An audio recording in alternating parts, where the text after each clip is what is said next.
Hello, my lovely Wolfpack. Welcome back to yet another video. Hold on.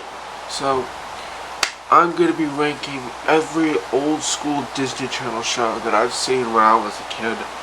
I really hope you enjoyed this video. If you haven't seen my last video, you can check the description or the end screen. And that's pretty much all I wanted to say. So, thank you. Like, subscribe, follow me, and everything. Hit that notification bell so you don't miss out on any of my uploads. And let's get to today's video. Roll the intro.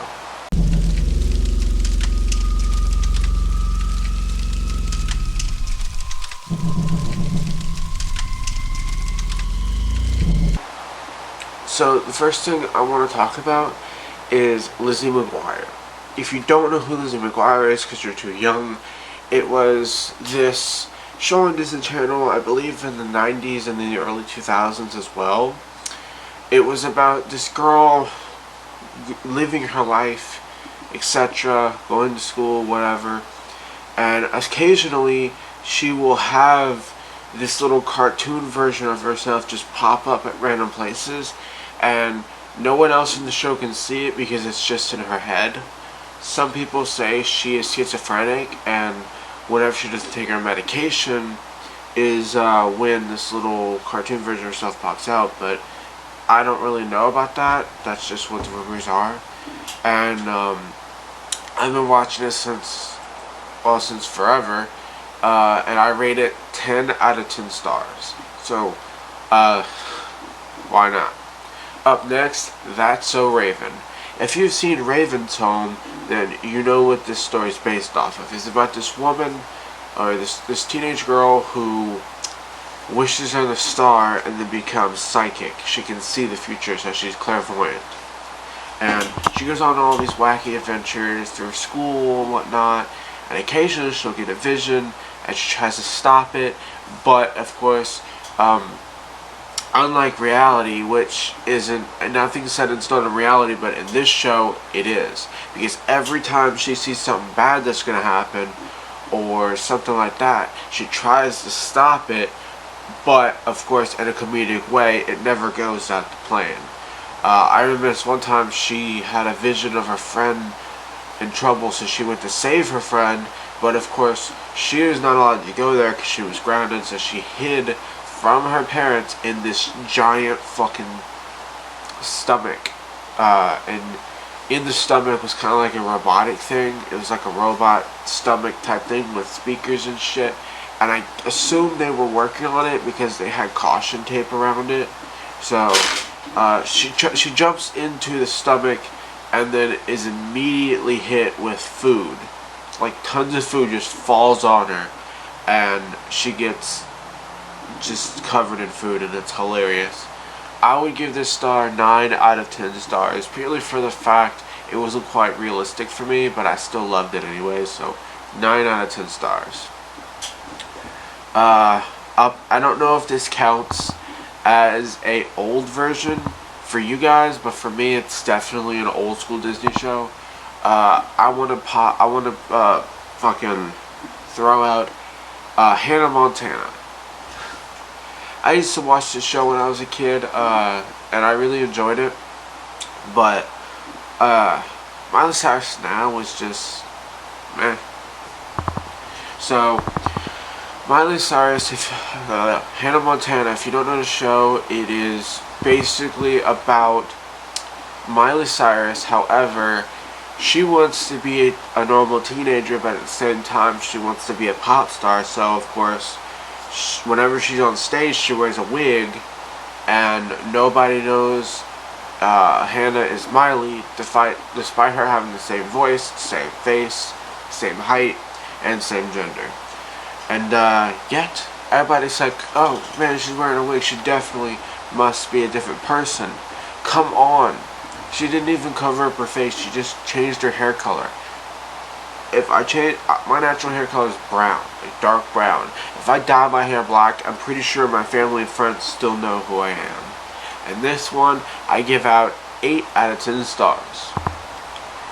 Up next, this one isn't really a TV show, but I'm going to say it anyways, Phil of the Future.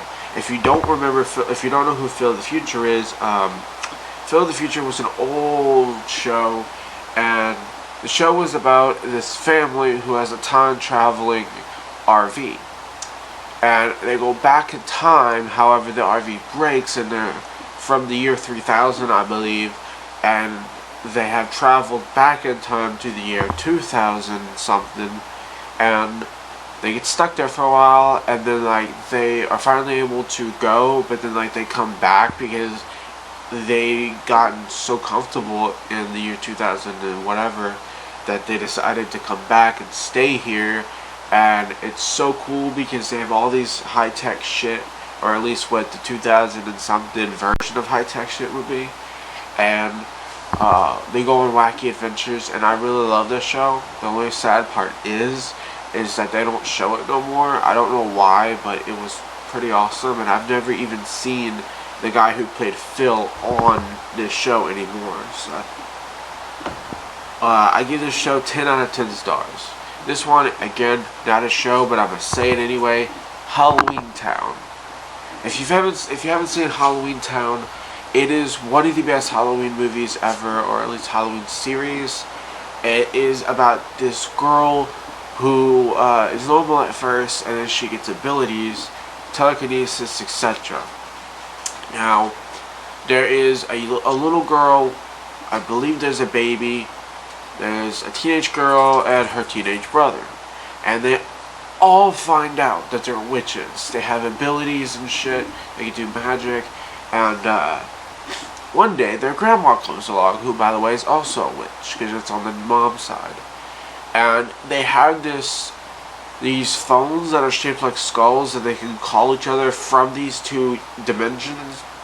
Because there is a way that there's a way that they get into another universe, and I don't remember exactly because I haven't seen the show for a while, or the movie, but apparently once they find out they're witches, they go to Halloweentown, which is full of monsters, of all kinds of people, and they try to, and one of my favorite out of the whole series was, I think it was the one where everyone was turning normal. There was some evil guy or evil woman or whoever who decided, hey, I'm going to turn everyone in Halloweentown human.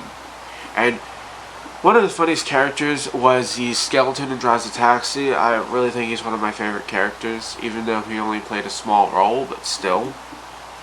And I really, really enjoy that movie. It's one of my all-time favorites. Sorry about the lighting. I just turned my light on. But that's one of my favorite Halloween movies ever. And another one I want to bring up is, I'd rate 10 out of 10 stars. Back to Beethoven. Beethoven, I would also rate about 5 out of 10 stars. It was good. It was one of my favorite movies, but at the same time, it wasn't the best movie ever. Because over time, my taste in movies has changed, so, yeah. Yeah, I think that's going to be the end of this video. Remember to like and subscribe to the channel, and follow me and everything. If you want me to do more of these videos, I will gladly do it. Let me know in the comments, and I will do so. Thank you guys so much. I will see you next time. Goodbye.